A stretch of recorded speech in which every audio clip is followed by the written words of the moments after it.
साथियों नमस्कार, स्वागत अभिनंदन एक बार फिर से आप सभी का मेरे चैनल पर। तो साथियों, हम पढ़ रहे हैं रहस्य और रोमांच से भरपूर एक जादुई कहानी चंद्रकांता संतति, और इसी सिलसिले में आज हम पढ़ेंगे इसी कहानी के 8वें भाग का बुक नंबर 2 का 5वां बयान। तो आइए साथियों, आनंद लेते हैं इस जादुई कहानी का। दिन दोपहर से कुछ ज़्यादा चढ़ चुका है, मगर माया रानी को खाने पीने की कुछ भी सुध नहीं है। पल पल में उसकी परेशानी बढ़ती ही जाती है। यद्यपि बिहारी सिंह, हरनाम सिंह और धनपति ये तीनों उसके पास मौजूद हैं, परंतु समझाने बुझाने की तरफ किसी का ध्यान नहीं। उसे कोई भी नहीं दिलासा देता, कोई धीरज नहीं बनाता, और कोई भी ये विश्वास नहीं दिलाता कि तुझ पर आई हुई बला टल जाएगी। यहाँ तक कि किसी के मुँह से ये भी नहीं निकलता कि सब्र कर, हम लोग अय्यारी के फन में होशियार हैं, कोई न कोई काम अवश्य करेंगे।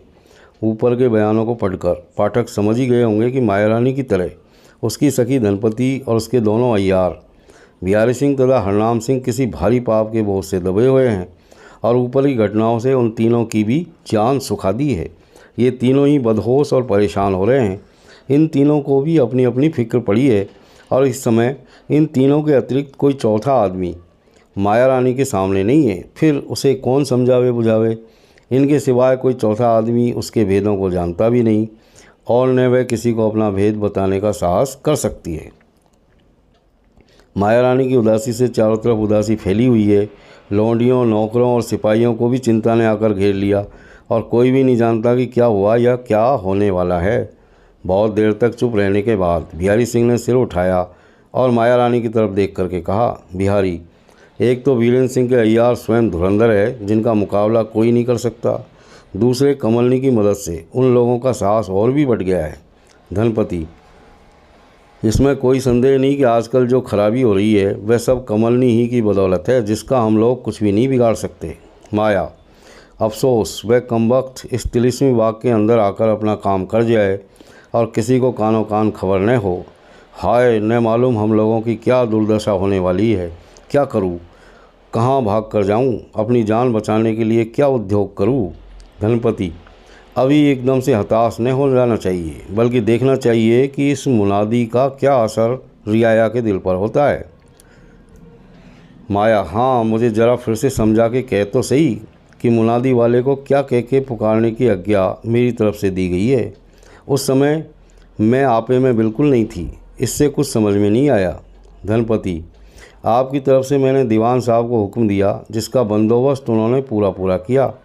मेरे सामने ही उन्होंने 4 डुग्गी वालों को तलब किया और समझाकर कह दिया कि वे लोग शहर भर में पुकार कर इस बात की मुनादी कर दें कि सरकारी अय्यारों को मालूम हुआ है कि वीरेंद्र सिंह का कोई अय्यार राजा गोपाल सिंह की सूरत बनाकर शहर में आया है, जिन्हें बैकुंठ पधारे 5 वर्ष के लगभग हो चुके हैं, और रियाया को भड़काना चाहता है। जो कोई उस कमबख्त का सिर काट कर लाएगा उसे 1 लाख रुपया इनाम दिया जाएगा।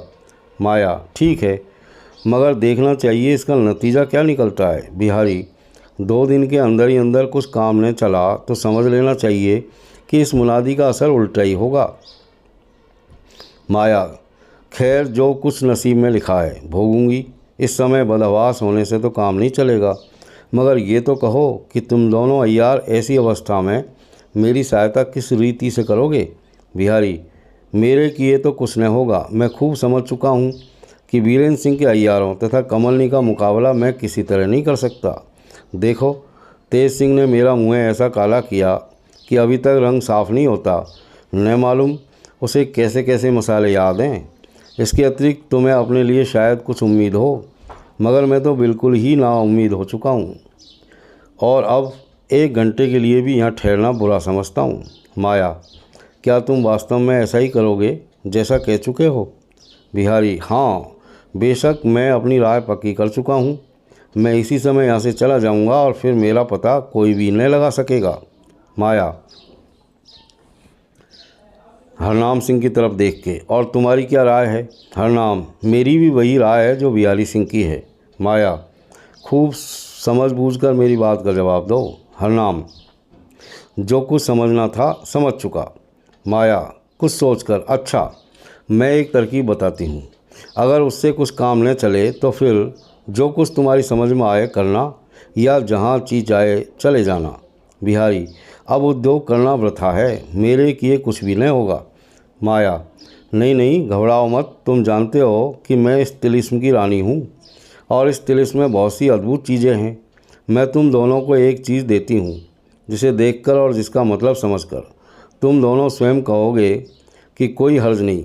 अब हम लोग बात की बात में लाखों आदमियों की जान ले सकते हैं। हरनाम, बेशक तुम इस तिलिस्म की रानी हो और तुम्हारे अधिकार में बहुत सी अनमोल चीज़ें हैं, परंतु जब तक हम लोग उस वस्तु को देख नहीं लें जिसके विषय में तुम कह रही हो, तब तक किसी तरह का वादा नहीं कर सकते। माया, मैं भी तो यही कह रही हूँ, तुम दोनों मेरे साथ चलो और उस चीज़ को खुद देख लो, फिर अगर मन भरे तो मेरा साथ दो, नहीं तो जहाँ जी चाहे चले जाना।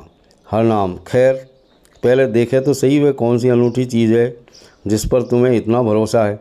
माया, हाँ मेरे साथ चलो, मैं अभी वह चीज़ तुम दोनों के हवाले करती हूँ।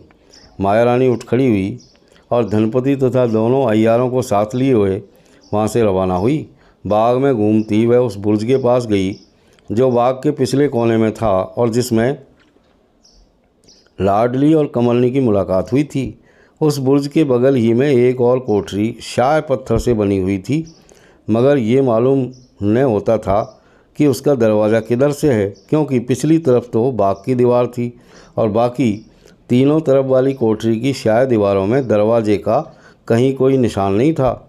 माया रानी ने बिहारी से कहा, कमन लगाओ क्योंकि हम लोगों को इस कोठरी की छत पर चलना होगा। बिहारी सिंह ने वैसा ही किया। सबसे पहले माया रानी कमंद के सहारे उस कोठरी पर चढ़ गई और उसके बाद धनपति और दोनों अय्यार भी उस छत पर जा पहुँचे। ऊपर जाकर दोनों अय्यारों ने देखा कि छत के बीचों बीच में एक दरवाज़ा ठीक वैसा ही है जैसा प्राय तह खानों के मुँह पर रहता है। वह दरवाज़ा लकड़ी का था, मगर उस पर लोहे की चादर मड़ी हुई थी और उसमें एक साधारण ताला लगा हुआ था। माया रानी ने हरनाम सिंह से कहा, ये ताला मामूली है, इसे किसी तरह खोलना चाहिए। बिहारी सिंह ने अय्यारी के बटुए में से लोहे की एक टेढ़ी सलाई निकाली और उसे ताले के मुँह में डालकर ताला खोल डाला। इसके बाद दरवाजे का पल्ला हटाकर किनारे किया। माया रानी ने दोनों अय्यारों को अंदर जाने के लिए कहा, मगर बिहारी सिंह ने इनकार कर दिया और कहा, पहले आप इसके अंदर उतरिए, तब हम लोग इसके अंदर जाएंगे, क्योंकि यहाँ की अद्भुत बातों से हम लोग बहुत डर गए हैं। लाचार होकर माया रानी कमंद के सहारे उस कोठरी के अंदर उतर गई और इसके बाद धनपति और दोनों अय्यार भी नीचे उतर गए।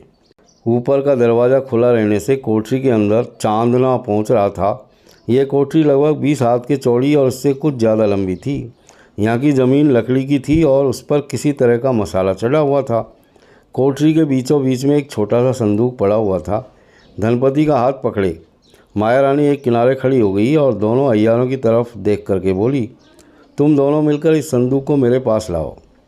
हुक्म के मुताबिक दोनों अय्यार उस संदूक के पास गए, मगर संदूक का कुंडा पकड़ के उठाने का इरादा किया ही था कि उस ज़मीन का एक गोल हिस्सा जिस पर दोनों अय्यार खड़े थे किवाड़ के पल्ले की तरह एक तरफ से अंदर की तरफ यकायक धंस गया और वे दोनों अय्यार ज़मीन के अंदर जा रहे। साथ ही एक आवाज़ ऐसी आई जिसके सुनने से धनपति को मालूम हो गया कि दोनों अय्यार नीचे जल की तह तक पहुंच गए। इसके बाद ज़मीन का वह हिस्सा जो लकड़ी का था फिर बराबर हो गया और संदूक भी उसी तरह दिखाई देने लगा।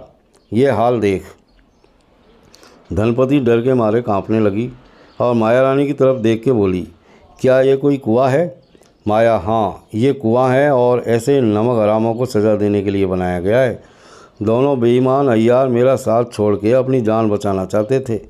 हरामजादे, पाजी, नालायक अब अपनी सज़ा को पहुँचे। धनपति, इतने दिनों तक आपके साथ रहने पर भी इस कुएं का हाल मुझे मालूम नहीं था। माया, यहाँ के बहुत से भेद अभी तुम्हें मालूम नहीं। खैर अब यहाँ से चलना चाहिए।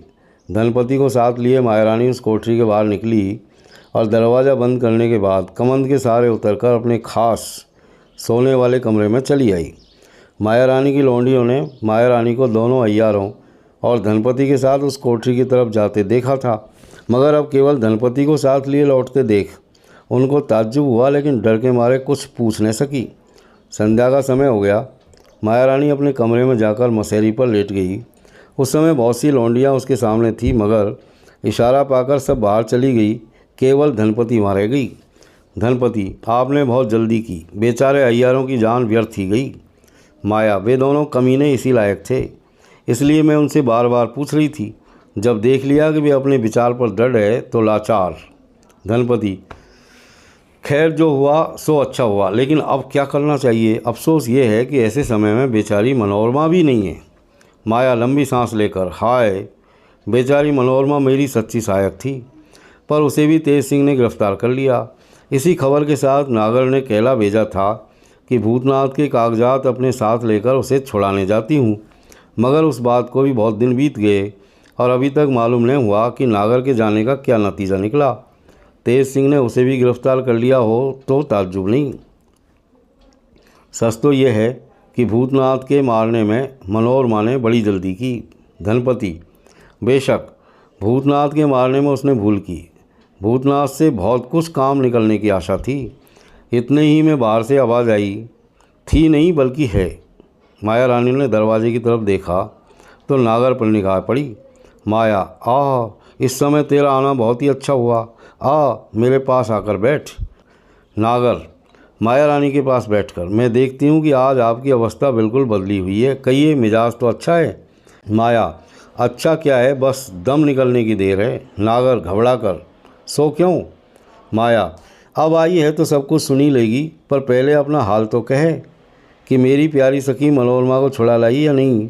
और चौखट के अंदर पैर रखते ही तूने ये क्या कहा कि थी नहीं बल्कि है? क्या भूतनाथ मारा नहीं गया? क्या वह खबर झूठ थी? नागर, हाँ, वह खबर झूठ थी। मनोरमा ने भूतनाथ की जान नहीं ली और न उसे तेज सिंह ने गिरफ्तार किया, बल्कि वह कमलनी का कैदी है। माया, तो वह औरत जो मनोरमा की खबर लेकर तेरे पास आई थी झूठी थी? नागर, वह स्वयं कमलनी थी, मनोरमा को कैद कर चुकी थी और मुझे भी गिरफ्तार करना चाहती थी। वह तो असल में भूतनाथ के कागजात ले लेने का बंदोबस्त कर रही थी, बल्कि यूँ कहना चाहिए कि मैं उसके धोखे में आ भी गई। उसने मुझे गिरफ्तार कर लिया और भूतनाथ के कुल कागजात भी मुझसे लेकर जला दिए। माया, ये बहुत ही बुरा हुआ। अब भूतनाथ बिल्कुल हम लोगों के कब्ज़े से बाहर हो गया। खैर, जीता है यही बहुत है। ये कह कि तेरी जान कैसे बची? इसके बाद नागर ने अपना पूरा हाल माया रानी के सामने कहा और उसने बड़े गौर से सुना। अंत में नागर ने कहा, इस समय भूतनाथ को अपने साथ ले आई हूँ, जो जी जान से हम लोगों की मदद करने के लिए तैयार है। ये सुनकर कि भूतनाथ अब हम लोगों का पक्षपाती हो गया और नागर के साथ आया है, माया रानी बहुत ही खुश हुई और उसे एक प्रकार की आशा बन गई। उसने धनपति की तरफ देख करके कहा, ताज्जुब नहीं कि अब वह बला मेरे सिर से टल जाए जिसके टलने की आशा ने थी।